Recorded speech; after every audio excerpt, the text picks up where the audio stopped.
Hey everyone, welcome to today's video. My name's Stephanie, and today I'm going to be recapping every mani that I wore in May. This is a relatively new monthly recap series where I just sit and talk about what I wore and my thoughts on each mani. So without further ado, let's just get into it.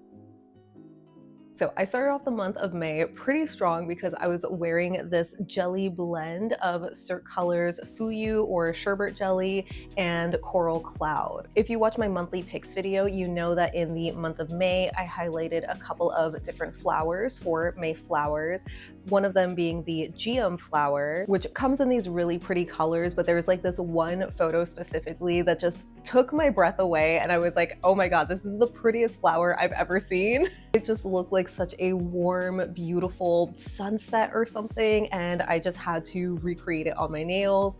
And I feel like this jelly blend with these two Cirque colors were just so perfect for it. Then shortly after that, I did my topper series and highlighted Northern Nail Polish's Electric Flower Power, which is this super gorgeous, really bright, almost neon glitter topper that also has these flower-shaped glitters. But a super cute detail about these glitters is that they have the center like hole cut out in them, so it just is so adorable. And I layered that over Sassy Pants Cactus Bloom from a previous Hella Handmade. I feel like I had been sitting on this sort of combination, or at least the topper, for a while now. Like, it feels like months, but I just was debating like which green polish would make the perfect base for it, and I feel like the Sassy Pants was just so pretty. I'm so happy with how many of you guys also love this mani. I ended up pairing this with the Monarch butterfly nail art that I did on my other hand, which I shared the previous month, and it was just such a magical manicure. Obviously, with doing content creation, it's like rare that both of my hands are matching. Like, even right now, they're totally different. And I know that might not be for everybody, but I do really love it because I feel like it can just be so fun to have like mismatched manis. Like, in some ways it can really work. And I feel like this combination was so perfect because it's like a butterfly garden in spring. But yeah, this topper is absolutely adorable. I know so many of you guys also really loved it and have told me that you picked it up already. So this is definitely one of those manis that I'm gonna repeat every spring. Then for a little bit of a palette cleanser, I wanted to wear a couple of shades that were on my spring favorite swatch wheel because I realized that, you know, with May, summer is right around the corner, and while I feel like I did a good job at wearing like a number of polishes on my wheel this year, there were still a few that I haven't gotten around to. So next I wanted to wear Fauve's Monet, which is just a super gorgeous, ethereal, kind of gloomy shimmer. I feel like our spring season this year was very gloomy. Like, there's a lot of rainy days, you know, super overcast and cloudy days. So I think I was like leaning into the weather with this mani. And after a few days, when I got like a chip on my pointer finger, instead of like taking everything off, I decided to just do this sort of like skittle, I guess, or, you know, I just paired another shimmery blue with that, and that was Cirque's Nocturne. I just thought both of these looked really cute together. Like, they were just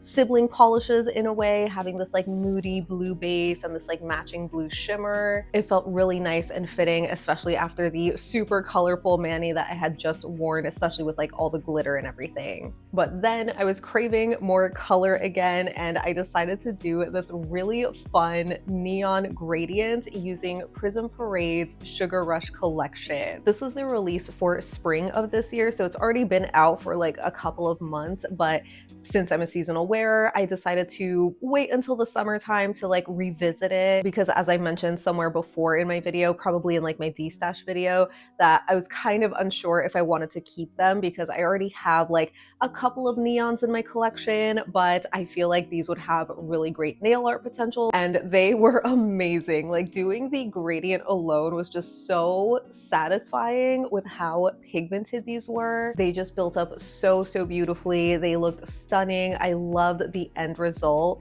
but of course I couldn't just leave it at that. I mean, technically I did, like, I wore just the gradient for like maybe 2 days, but it was at least 1 day before I decided to add a topper to it. And again, I was kind of on the fence with which topper I wanted to add because I don't know, like maybe it's not that serious for other people, but sometimes when I have like a nice polish or, you know, a nail art base, like I don't want to mess it up by using like the wrong thing to pair with it, if that makes sense. And especially for doing like a rainbow gradient, it's just so much more effort, right? So I really was like thinking about which topper would pair the best with it.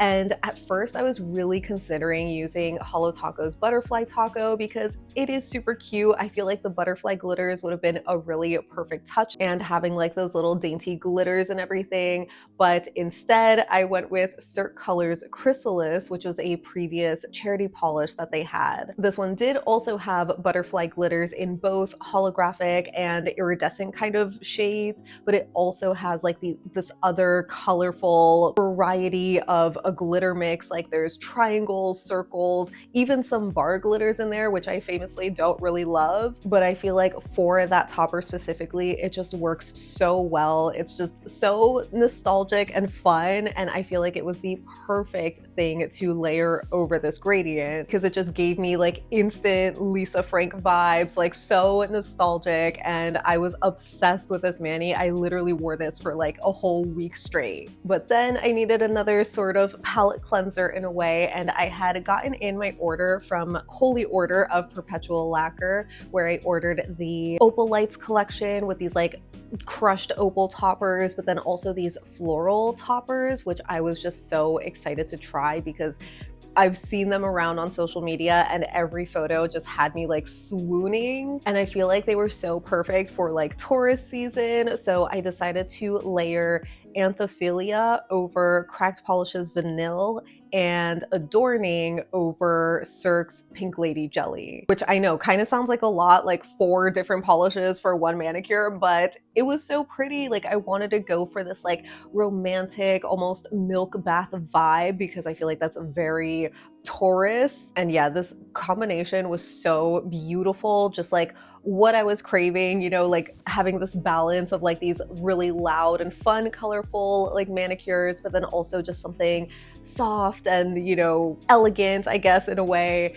It just was so satisfying for me. And like I said, if you watch my review video on these polishes, you already know I'm like obsessed with them. They are just so, so beautiful. I technically did wear one last mani in May that I still am wearing now, which, you know, you could see a little sneak peek over here, but it hasn't come out yet and it's not gonna come out for another like couple of weeks. It is from Goodnight Polish though, so at least, you know, you'll keep an eye out for a review with this shade again because it is just so, so pretty and I couldn't help myself but just wear it because it's been sitting on my shelf for a little while now. But yeah, that's pretty much what I wore in May. So I would love to know what you think of the manis that I wore this month. I feel like it was a decent amount. It kind of felt like I didn't wear as much as I wanted to, but I was also just really, really busy this month. And there were also a decent amount of collections that came out. So I was just like swatching a lot, which is why I like didn't or rarely had this hand painted.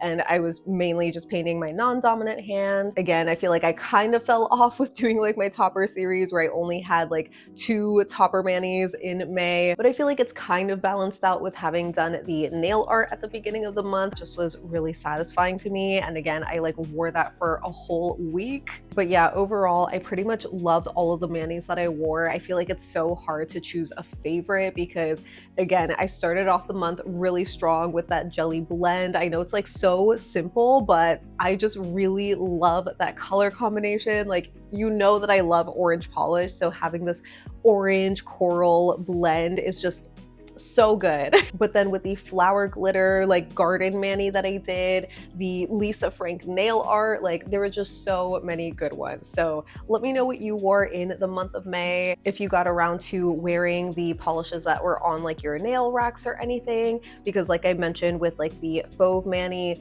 I try to wear, you know, the polishes that are on my seasonal favorites wheel, which here is a little look at it. It is still so, so freaking pretty.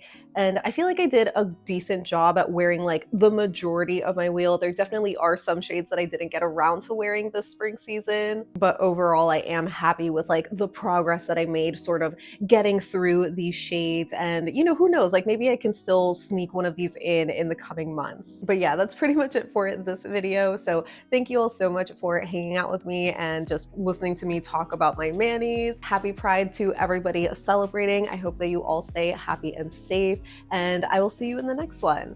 Bye!